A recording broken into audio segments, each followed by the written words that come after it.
Hi guys, welcome back to my channel where the gnomes live. This is Sharon Oyella, and today we're continuing on with the vintage suitcase turn dollhouse. And in this video I'm going to show you how I turned nothing into a whole room. If you've been following me for a number of years, you'll know that I'm always looking for spaces that I can turn into extra rooms. So that's what I did here.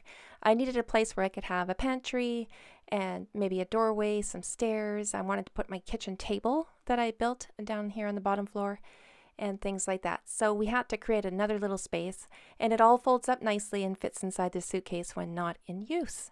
So I'm going to show you how I put all that together today, and then there's going to be another video following this one that's going to show you how I decorated the pantry with jars and food and all that great stuff. So let's go over the supplies list before we get started. Everything is pretty basic. So the walls and the floor and the pantry and the little tiny room is all cardboard. Okay, even the stairs and the casing. I did line the railing with some wood, but that's totally optional. I just did that for decorative purposes. And the tile work that I did, the fake stones, so on that end I did edge the little rooms with the same material. You can use paper cup trays, egg cartons. I actually used peat pot for all of my fake stones, but any of that material will work as long as it has that rougher surface there. That's the surface that you want to use as the stone. And in this video, you're going to see me using glue inside this jar, and it's actually the Elmer's glue all right there. And I also use tacky glue and hot glue. And to cut your cardboard, you'll need scissors, an X-Acto blade, and a ruler. And I used book pages, and I also used scrapbooking paper as wallpaper. And of course, masking tape always comes in handy. I also used twine, a variety of different paintbrushes, craft acrylic paint colors of your choice. I also used a battery pack with a string of lights and E6000 to attach that battery pack to the back of my wall. Alright, so let's get started. Remember, there's timestamps in the pinned comment below so you can jump around the video as freely as you wish. Alright, so I want the floor to be able to fold up and put away when not in use. So I got 3 pieces, and I'm going to lightly sand the glossy side, because I'm not sure at this point if I'm going to paint them or what, but I do need to put some masking tape on the back side to tape 2 pieces together. So sanding them down will just make that tape stick a little bit better, and then if I decide to paint them later, I can do that. So the second piece goes right up against the first one because they're going to be folding backwards, so I don't need any space in between the pieces. And they're going to fold up like this. Alright, so now I'm ready to add my tiles, and I'm going to use the peat pots like I told you in the supplies list, and I just break these down. So I'll take a peat pot, break down, or just tear down the side there, take off the bottom, which I'll use later, and then tear off the tops. And I can make these any size I want. You can use scissors, you can tear them, but I want them to hang over the floor where it's going to bend, so I don't have that crease. And then I got 5 down, and I realized I should probably stagger them, so 1 on each side, so there's not a whole line going down where the floor creases, okay? And they're hanging over just a little bit to hide that bend in the floor when it's in use. And you can see I tore all these by hand, and then I have big ones and I have little tiny ones, and I'm just going to hot glue all of these down, and then I'm going to be covering these up with white glue after. You can do all sorts of different shapes. I've seen beautiful floors done with this kind of material, and you can do any color. I'm just going to use basic gray. I did let them hang over the one edge there, so I'm just cutting those off. And because I did use hot glue, I'm going to have those hot glue strands, so to get rid of those I'm going to use a hot hair dryer and just blow those away. So now I have to cover all the material with white glue. I'm going to do 1/2 at a time because I want to get the glue behind here where they're hanging over a little bit, and that will protect them from being broken in the future and keep them stiff. So I'm going to put white glue on that side, and now I can just cover the whole section, making sure I cover up all of the material with the white glue, because this will seal it in, protects it from being broken because this material is kind of fragile, and then I can paint it after. Alright, so I'm just going to pop in with an edit because in the next clip I'm going to show you how I built this little pantry, but I just wanted to show you a couple of things, okay? One is this pantry slides over the floor and then into the back of the suitcase, so I had to keep that in mind, and that's why it has a little bit of an overhang, because I also wanted to add a battery pack. So I had to make the space for the battery pack and have the overhang. So I had to cut a little nook here. You could see I was just pointing to, and that's because when I slide it into place, it's got to slide over the suitcase itself. And as I was building, I always made sure that the floor was down, and when I put my cardboard pieces together, that everything would fit underneath that floor I'm holding up with my finger, that it would fit underneath there and fit on top of the floor at the same time. So I had to keep testing that height, and it's going to be different for all of us, right? Depending on how you built yours. All right, so the floor is done with the white glue. I'm going to leave that. We're going to paint it after. Now we're going to move on to that little wall, that little room that I made with the lights and the shelves. And again, I was just winging my way along here. I didn't know how this was going to go, so I'm just kind of piecing it together little bits at a time with no plan in place. I would have saved a lot of time if I would have thought this through, but again, I am just trying to make space out of little nooks and crannies. So this is how I do it. So now I realize that this needs a floor, so I'm just gluing and taping in a floor here. And a bead of tacky glue along the edges there. So I have to keep testing this to make sure it's going to fit and everything. And then I drew in the big opening, and I ended up breaking the top there, you can see. So I have to tape this back together, and then I realized I should probably run some masking tape along the whole top because it is very, very thin, and that will just strengthen it up. And then when I add the paper over top of this later, it adds a lot of strength, so I don't have to worry about it breaking. So after I got all that built, now I'm going to add my book pages, and I did this before on video. If you need to see that done, I will put that in the pinned comment below. But I just added my book pages, and now I'm going to make my back wall. So I took 2 pieces of cardboard, glued those, and I'm going to tape all the edges to keep them from sliding apart. I'm just testing to see how that fits. And now I can add my shelves. So my bottom shelf is wider than the top shelf. So I'm going to glue and tape these in as well. And just popping in with an edit just to show you how close my shelves are together. Now, if I would have thought this through ahead of time, I would have made these 2 shelves a little further apart. So I had a little bit of space above my little jars there. So there's something to keep in mind as you're building yours, that you want to make sure that you're able to fit whatever you're going to put on those shelves, that you'll be able to put them in there without any struggle. And again, I wasn't quite sure what I was going to do with this part either. I ended up making little sections you'll see in a second here. So I got my 2 shelves in, put those in, and then I realized, oh, I should probably run a little bit more of the shelf along this wall here. So I cut 4 little sections, and then I forgot that I was going to add them. So I ended up putting book pages on the shelves, and then I realized, hey, wait a minute, I don't have my extensions on yet. So I had to do that after the fact, but that was no big deal. Just had to glue and tape those in, and then I can add the book pages over top because I ended up painting this whole section anyway. And the same colors and the same process that I used to paint these shelves, I do again when we do the stairs. So I'm going to skip that so you don't have to watch it twice.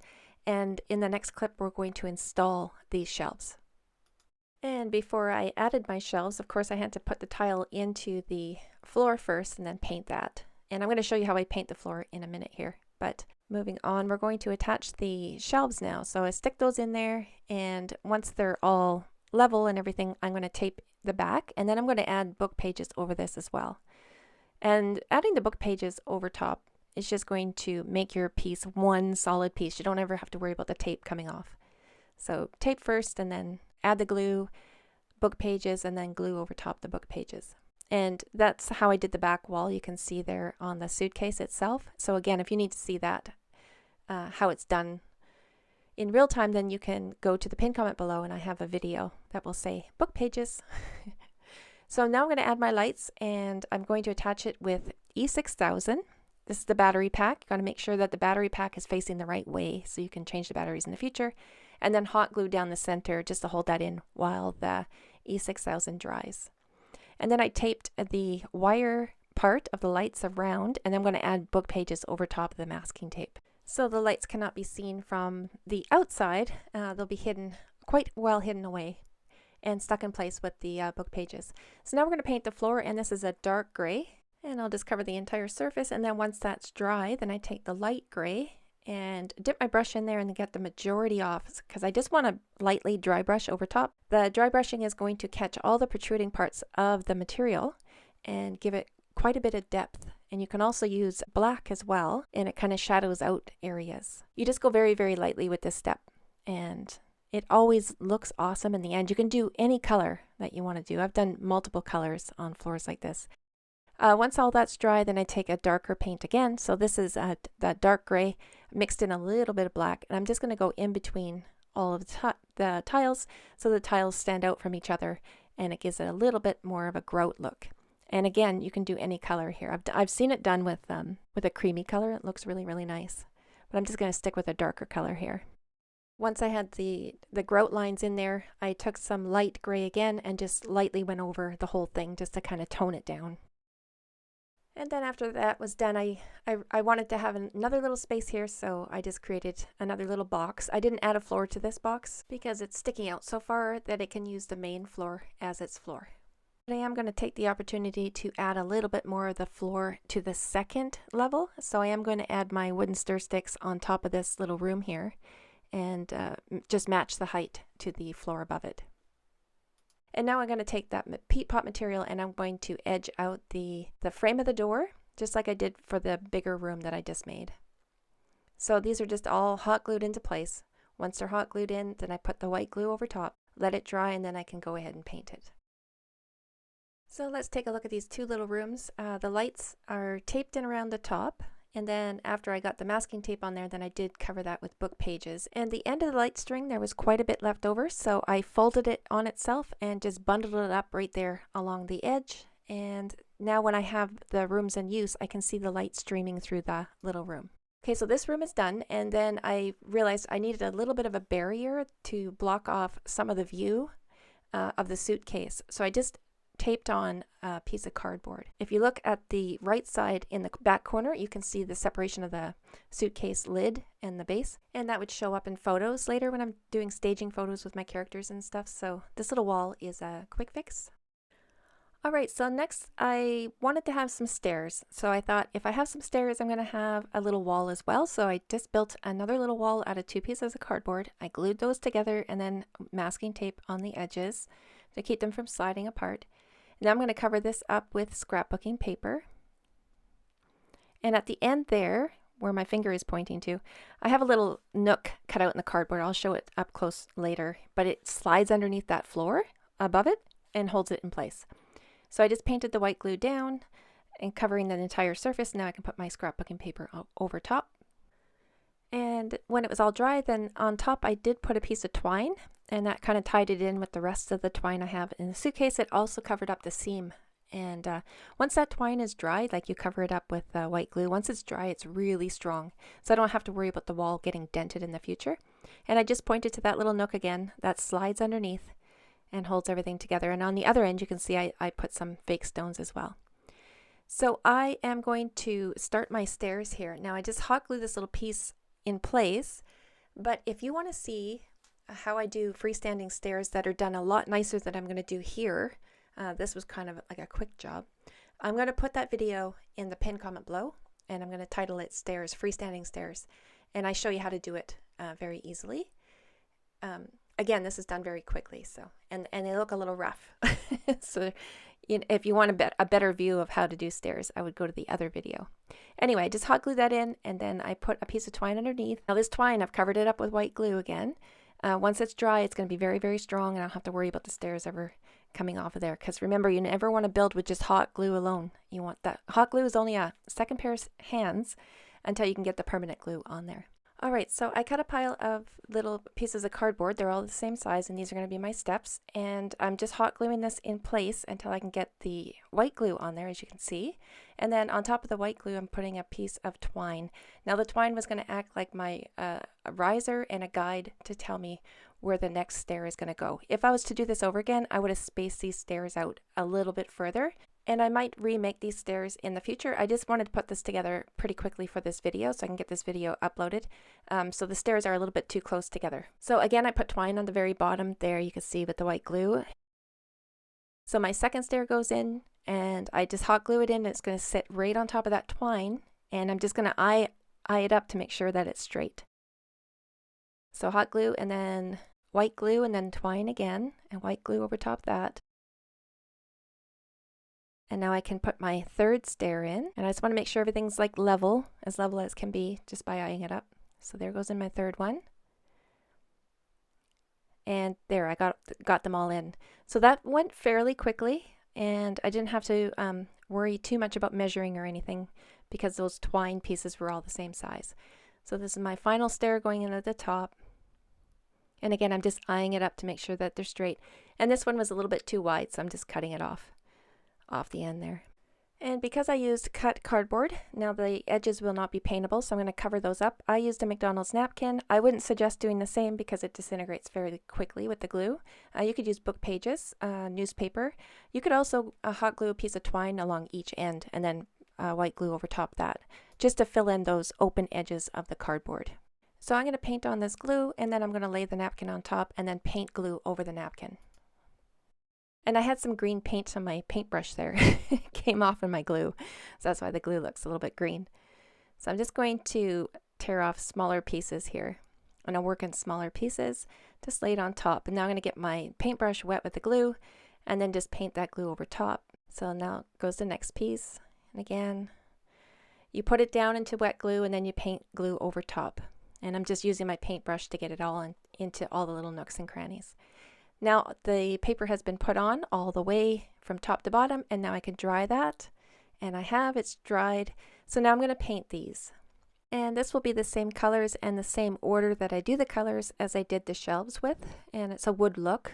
I start with black first. So the base coat is black. Going to get that all over the entire surface, and I'm going to let that dry.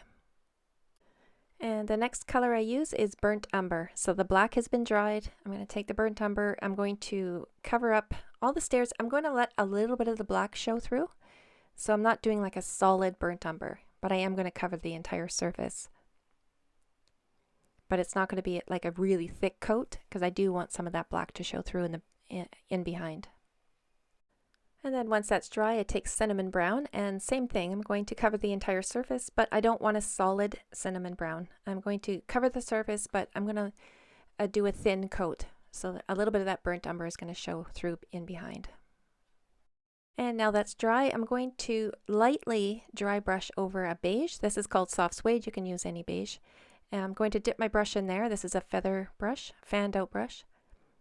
Dip it in and get the majority of the paint off, and then I'm just going to lightly dry brush over the surface, just like I did with the stones, just to kind of catch any protruding parts and just highlights the wood, gives it a wood look. And once that's all dry, I did use, you don't have to, but I did do the same step with a bit of black paint, so I dry brushed on a little bit of black. And I completely forgot to show a close-up finish of the color, so I'll just do that at the end. But it's going to be all cased in already. So I'm starting the casing around the stairs. So that was 2 pieces of cardboard, again, just like I did that wall, and some scrapbooking paper over top. Now I'm going to hot glue this in just to hold it in place till I can get the regular glue on there, or the permanent glue on there. And now that's in, I can put my twine underneath. So I'm just going to run a bead of hot glue there and then stick a piece of twine down. Get that all pushed into the glue. Once that's in, then I can take white glue, and this time I'm going to use a paintbrush and glue and just paint the entire surface of that twine with the white glue. I let that dry, and then for added whimsy, now I just decided to do this last minute, I have some beechwood that I've collected, and I'm going to put that here and there. So I decided to use it as a railing. So this one I actually broke the top off so I could put it on the top, and I used my Dremel to sand the edges to make them look a little bit nicer because, like I said, I just broke it off there. So this is where it's going to sit. And I'm going to use white glue or tacky glue to glue this on top. So the side, you can see the twig itself is bent, so there's a space there, and I did hot glue each end in, so now I have to add the permanent glue. So I decided to dip a piece of twine in the white glue, and I'm going to stick that right into the open part of that twig. So it's going to, once it's dry, it's going to hold the twig and the cardboard together. And then I decided to add a piece of twig to the top stairs as well. So this one is just, I used white glue here and just put it right in place and let it dry. Alright, so let's take a look at those stairs. I forgot to show you the color, and unfortunately it's all cased in, so it's hard to see. But anyways, there is the twine that I put in. It's all dry now. And the wonderful thing about this twine as well, once it's dry, you can cut it with an X-Acto blade. So I have a little piece sticking up there, and I'm not going to pull very tight. I know some of you are going to be freaking out because I have my thumb there, but I'm not not pulling it tight enough where I don't have control, or hard enough. Anyway, you can cut away excess twine once it's dry. And the other great thing is I'm going to let you listen to me bang on the top of it here. So you can see that gives a good solid edging. If you're worried about something that's being fragile, building with cardboard and it might be too fragile, you can think about lining it with twine. And in the next video, I'm going to show you how I decorated the pantry. And this pantry was so much fun. I used some jars that I found in the dollar store, and I got a variety of different sizes. I also used some rocks that I gathered at a river and painted them to look like bread and cheese, and that was so much fun. I remember being at the river and thinking, wow, that looks like a little loaf of bread, and then next thing you knew, I was painting them for the pantry. Anyway, guys, like I said, all the video links that you need for this suitcase will be found in the pinned comment below. So thank you so much for watching. I hope you enjoyed, and we'll see you in the next one.